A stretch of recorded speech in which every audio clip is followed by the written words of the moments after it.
2020 a été sans contredit l'année d'une prise de conscience, celle que notre monde n'est pas à l'abri d'une pandémie mondiale. Voilà qu'un virus se répand comme une traînée de poudre. Il est apparu en Chine en 2019 pour, par la suite, conquérir le monde entier. On l'appelle COVID-19 de la famille des coronavirus, car leur apparence ressemble à une couronne.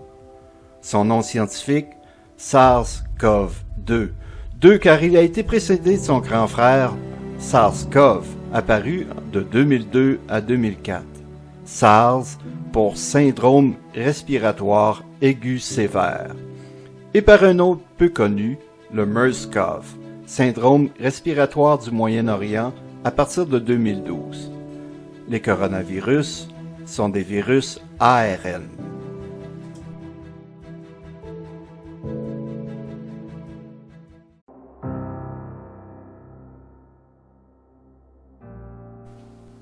ARNM? Mais qu'est-ce que c'est?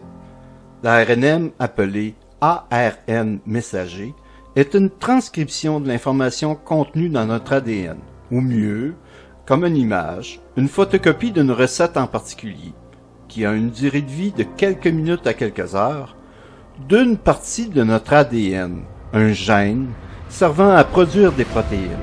À la différence de nos cellules qui contiennent de l'ADN pour générer ensuite de l'ARN, certains virus, comme celui de la COVID-19, ne possèdent pas d'ADN. Ils sont plutôt constitués d'ARN et utilisent les outils présents dans nos cellules afin de se multiplier et de produire leurs propres protéines virales pour continuer leur transmission aux humains.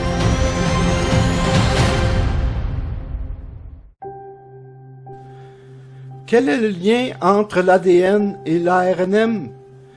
Imaginons que notre ADN est semblable à un livre de cuisine contenant toutes les recettes permettant de fabriquer les protéines de notre corps.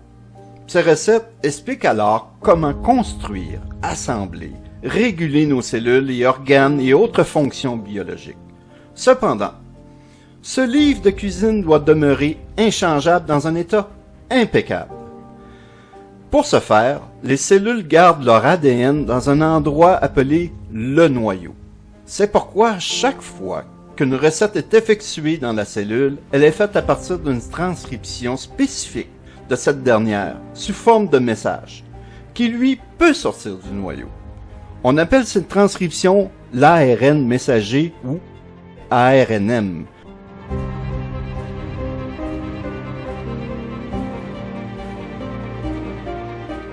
Une fois à l'extérieur du noyau, l'ARNM sera utilisé pour accomplir sa mission, soit produire des protéines. De petites usines sont par la suite requises pour lire les messages des ARNM et fabriquer les protéines. Celles-ci sont appelées ribosomes. Les ribosomes se saisiront donc des ARNM pour traduire l'information qui est inscrite afin de produire les composantes nécessaires du corps humain.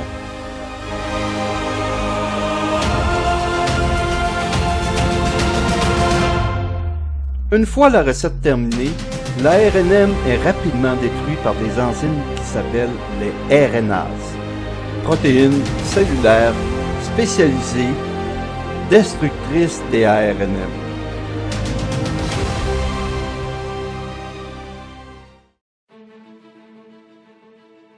De quoi les vaccins ARNM sont-ils constitués et comment fonctionnent-ils? Le vaccin contre la COVID-19 développé par Pfizer et BioNTech ou celui de Moderna, utilise un ARNM contenant l'information nécessaire pour produire une protéine spécifique du virus. L'ARNM du vaccin ne contient qu'une toute petite partie du virus. C'est pourquoi il peut mener à la production d'une protéine spécifique du virus et non pas à un virus en entier. Cette protéine est normalement présente à la surface du virus, dans les structures appelées spicules, spike en anglais.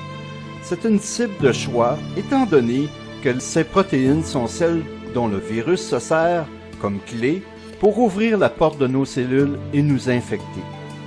Lorsque le vaccin est formulé, il est enveloppé de composés lipidiques, du gras autrement dit, qui servent à le protéger afin de s'assurer que ce dernier se rende sans entrave aux cellules. Sans la présence de ces lipides, l'ARNM serait dégradé par des RNases, protéines, en circulation dans le sang.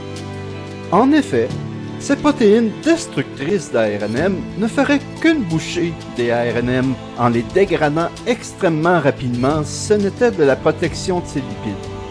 Les lipides ont aussi pour fonction de se fondre avec la membrane des cellules, également appelée membrane cellulaire. C'est donc grâce aux lipides qui enrobent l'ARNM que ce dernier peut pénétrer efficacement dans la cellule. Ainsi, les ribosomes, usines de transformation, se mettent tout de suite au travail et utilisent cet ARNM afin de produire la protéine de surface du virus, et non pas le virus au complet. La présence de ces protéines S pour spicules est alors détectée très rapidement par notre système immunitaire, car ce sont des protéines d'un virus et donc elles sont étrangères à notre organisme. Notre système immunitaire produira alors des anticorps pouvant se coller à la protéine S, celle en fin de compte du vrai virus, afin d'empêcher l'infection de la même manière qu'une gomme à mâcher collée au paneton d'une clé empêche l'ouverture d'une serrure de porte. En plus de bloquer l'infection, les virus ayant des anticorps liés à leur protéine S sont reconnus par des cellules mangeuses professionnelles, les phagocytes, qui les englobent et les détruisent efficacement. Du moment que quelques copies de la protéine ont été synthétisées, l'ARNM a terminé son travail. Ne servant plus à rien, il sera détruit rapidement par le corps, tout au plus en quelques jours. Donc, pour résumer, une fois les virus marqués par les anticorps des cellules mangeuses, qu'on appelle phagocytes, vont repérer ceux-ci, les manger et les éliminer. En termes scientifiques, ça s'appelle la phagocytose.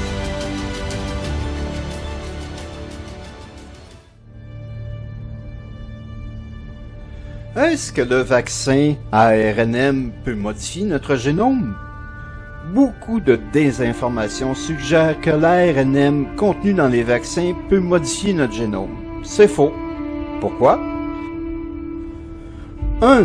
Parce que le transport de l'ARNM est à sens unique. Il peut donc sortir du noyau, mais pas y rentrer. Ainsi, l'ARNM contenu dans le vaccin n'est jamais en contact avec notre ADN, qui lui est protégé, bien à l'abri, à l'intérieur du noyau de nos cellules. 2. Parce que la durée de vie des ARNM dans les cellules varie entre quelques minutes à quelques heures. En circulation dans le sang, ceux-ci sont dégradés en quelques secondes. Même lorsque protégés par les lipides, la durée de vie des ARNM pourrait s'étendre jusqu'à un maximum de quelques jours seulement. 3. Parce que les cellules humaines ne possèdent pas les enzymes permettant de transformer l'ARNM en ADN. Les seuls organismes qui possèdent cet atout sont les rétrovirus, ce qui n'est pas le cas des coronavirus et encore moins des vaccins. Essais cliniques. Il faut savoir que les vaccins ont dû passer plusieurs phases d'essais cliniques pour en valider leur innocuité, déterminer la quantité nécessaire pour créer une réponse immunitaire adéquate. Seulement pendant la phase 3 du vaccin Pfizer-BioNTech, environ 40 000 volontaires ont été recrutés, dont la moitié ont reçu le vaccin et l'autre moitié le placebo. Lorsque comparé au placebo, le vaccin de Pfizer a démontré une efficacité allant de 90 à 96% selon les groupes d'âge, contre les cas sévères de la COVID-19, ce qui est excellent pour un vaccin. Les données cliniques du vaccin de Moderna, aussi un vaccin ARNM, a également produit des données cliniques semblables sur environ 20 000 patients additionnels. La différence entre les vaccins Pfizer-BioNTech et celui de Moderna est le type de lipide qui a été sélectionné par le fabricant pour protéger l'ARNM. Des effets secondaires ont été rapportés durant les études cliniques à la fois pour le vaccin et pour le placebo. Mais la comparaison permet de dire que le vaccin cause légèrement plus d'effets secondaires passagers Parmi ceux qui ont été le plus souvent rapportés sont inclus des rougeurs, douleurs au site d'injection, fatigue, maux de tête et parfois de la fièvre. Ces effets ont été plus souvent rapportés lors de la deuxième dose pour le vaccin de Pfizer-BioNTech et surtout pour des personnes plus jeunes. Il n'y a pas encore assez de données cliniques pour les moins de 18 ans ni pour les femmes enceintes, ce qui ne permet pas encore de vacciner ces personnes. Pour tout médicament et vaccin, les études de ces groupes spécifiques ne débutent qu'une fois que les données des adultes sont examinées et approuvées. Les résultats des différentes phases ont été rendus publics et publiés sous forme d'articles scientifiques et sont également révisés par des pairs indépendants. Une fois les 3 phases d'essais cliniques complétées, une fois le vaccin autorisé, une 4e phase s'ajoute. Il s'agit de la campagne de vaccination réelle et le suivi qu'on appelle aussi pharmacovigilance. Durant cette 4e phase, on a constaté que les personnes très allergiques ont parfois des réactions pour le vaccin Pfizer-BioNTech. C'est pourquoi il a alors été recommandé de ne pas vacciner ces personnes à cette première étape de la campagne de vaccination. Ces recommandations font partie d'un processus normal. C'est d'ailleurs pour s'assurer d'intervenir rapidement en cas de réaction allergique que les gens vaccinés doivent attendre durant 15 minutes au centre de vaccination après leur injection. Plusieurs des volontaires recrutés avaient déjà des anticorps dans leur sang avant de débuter l'étude clinique. Ils avaient été infectés et étaient considérés comme ayant guéri de la maladie. Même si l'étude a démontré que ceux-ci pouvaient être vaccinés sans effet secondaire additionnel, ils ne sont pas considérés dans les groupes prioritaires puisqu'ils ont déjà développé une immunité temporaire. Cependant, celle-ci serait moindre et différente d'une infection à l'influenza, car l'infection à la COVID-19 étant plus inflammatoire, celle-ci serait moins bien mémorisée dans le système immunitaire que l'influenza. Elle semblerait chuter rapidement après quelques mois. Donc, à moyen terme, ceux infectés au début de l'épidémie devraient penser à se faire vacciner. Dans cette phase de pharmacovigilance, la phase 4, qu'on rappelle, certaines analyses cliniques plus poussées seront réalisées pour, entre autres, vérifier la réponse des personnes immunosupprimées ou celles ayant eu, par exemple, une première infection sans symptômes sévères ou asymptomatiques qui ne seraient pas immunisées suffisamment sur une période de temps plus longue et ainsi être affectées si elles sont réinfectées par le virus. D'autres vaccins sont en cours d'essais cliniques, comme celui de la compagnie AstraZeneca qui, lui, utilise un adénovirus de chimpanzé incapable d'infecter un humain, qui sert, lui, de cheval de Troie afin de commander la création de spicules par nos propres cellules. Il comporte 2 avantages. 1, il est très peu coûteux, et 2, il n'a pas à être refroidi à moins 70 degrés Celsius comme les vaccins ARNM de synthèse. Par contre, son grand désavantage est que si l'humain a déjà été en présence de ce virus en particulier, celui-ci sera détruit avant même d'avoir eu le temps d'accomplir sa tâche, qui est de créer des spécules de COVID-19. C'est pour cette raison que la première dose du vaccin n'est en fait qu'une demi-dose, car on s'est rendu compte que le corps réagissait moins rapidement en laissant le vaccin mieux faire sa tâche. Enfin, d'autres vaccins comme ceux de Medicago utilisent des plants de tabac transgéniques pour y créer des spicules de COVID-19 à même ces plantes. On récupère donc les spicules par un procédé de purification une fois les plantes à maturité, pour les utiliser dans le vaccin. Au moment d'écrire ces lignes, ce vaccin est en phase 3 d'essais cliniques.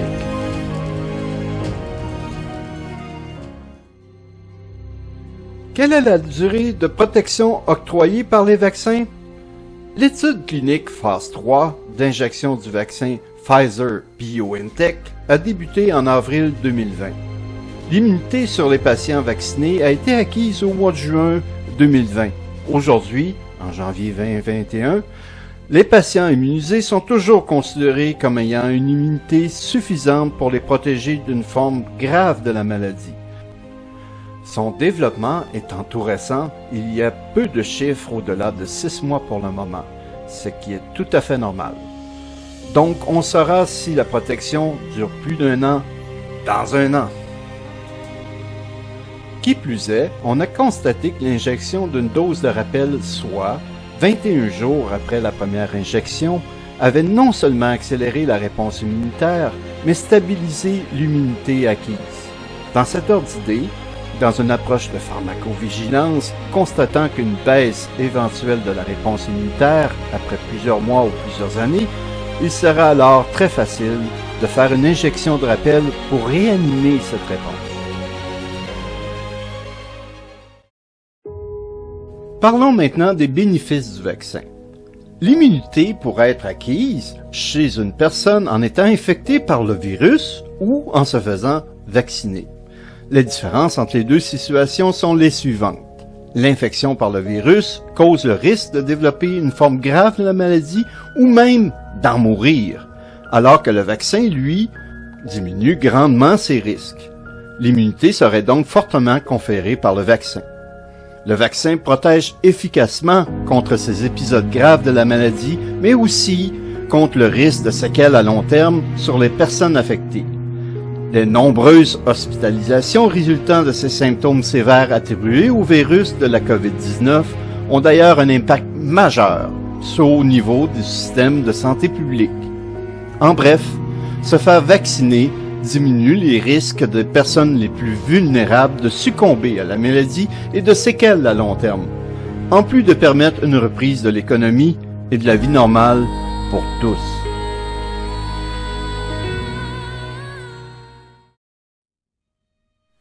Vitesse de développement des vaccins. Des études portant sur les vaccins ARNM sont menées depuis 30 ans.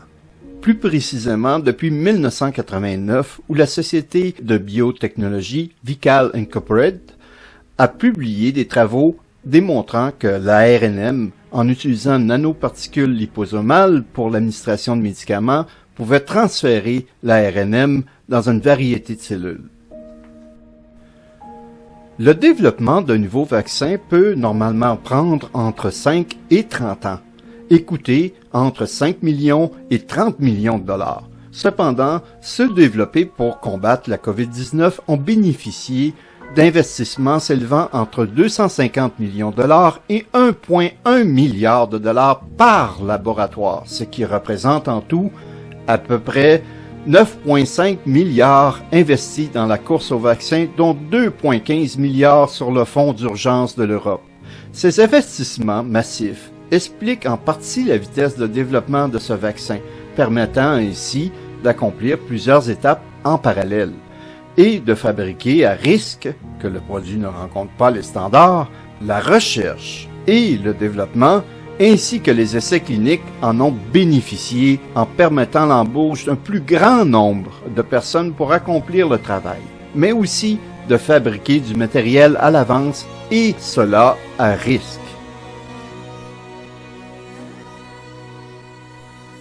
Les agences régulatrices, Santé Canada entre autres, ont aussi étudié les résultats des essais cliniques au fur et à mesure que ces études se déroulaient, au lieu d'attendre qu'elles soient complétées, ce qui a grandement accéléré le processus.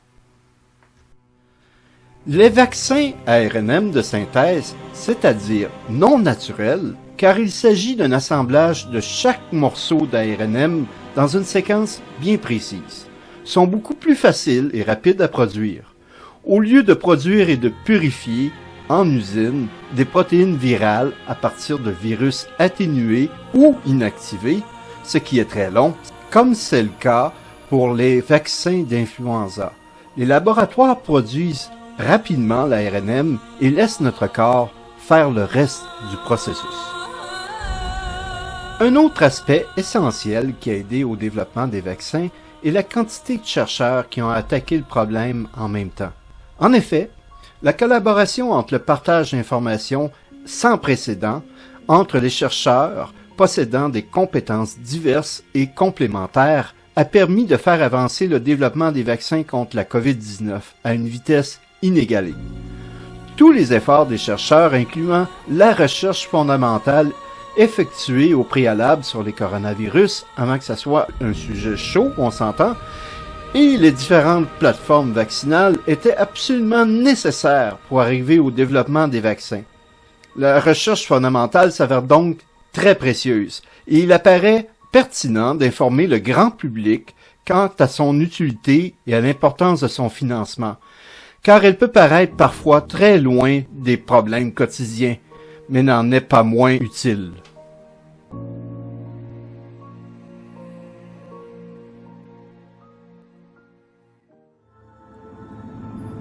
Immunité collective et mesures de santé publique.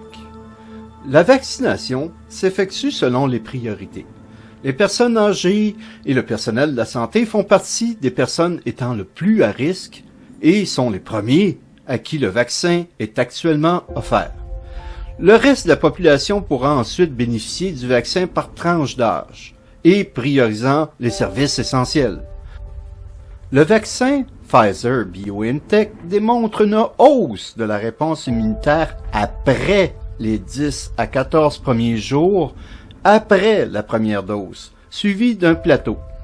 La réponse immunitaire est décuplée après une première dose de rappel à 21 ou 28 jours après la première injection, comme le démontre ce graphique. Ceci indique qu'une fois vaccinée, une personne n'est pas automatiquement immunisée. Elle doit continuer à observer les règles de santé publique, lavage de mains, gestes barrières, masques, etc.